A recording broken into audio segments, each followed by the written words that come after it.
I'm the vice president of the College Democrats of Washington, but I love having debates with and learning from folks with whom I disagree. My question is about the corporate tax rate, and specifically the top marginal corporate tax rate. Why do you believe that increasing the top marginal corporate tax rate would stifle innovation and harm our economy? Well, I mean, by definition, first of all, the government is already way too big and we shouldn't raise taxes as it is. I mean, we have a $6 trillion federal budget right now. But it depends on what you mean by a corporation. Do you mean Apple or do you mean your local laundromat?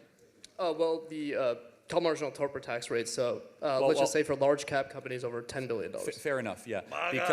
Because the way that the tax code is written is that you could form an S corp or a C corp or an LLC and they get treated very similarly. But I mean, what is your question? Why do I think it will stifle innovation? Well, the more the government takes, then the less money the companies will have to actually invest in products for research and development. And I'm not a defender of corporations. In fact, I think corporations are doing a lot of damage to this country right now. So.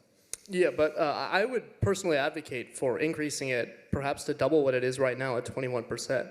Of course, you're a Democrat. You want more money that isn't yours. No, because when you say that, like, increasing this tax rate will stifle innovation, the entrepreneurs themselves disagree with you. Bill Gates himself called this idea quote-unquote nonsense. Yeah, it's easy for Bill Gates. He's worth $120 billion, so he can, jet around the world complaining about climate change and trying to get people to take vaccines they don't need. It doesn't affect him, right? Microsoft is worth $3 trillion. They're too big to fail. This is very simple. All taxes ultimately do this. They forcibly take money away from an efficient part of our country and they transfer it to an inefficient, bloated, corrupt part of our country. The government, it's that simple.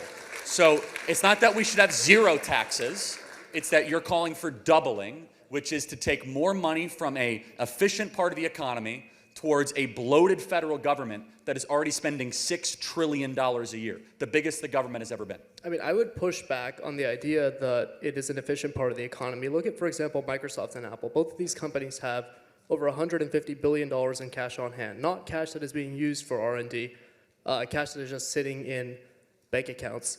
And I would like to point out that these two companies, the two most valuable companies in the world, were founded while the corporate tax rates were significantly higher than they are right now. So of course now, like, they're massive behemoths, it doesn't affect them.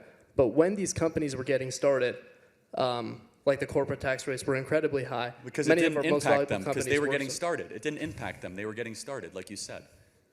No, but even when they, after they got started. And hold on, let's play this out, because they weren't turning a profit for the first 30 years.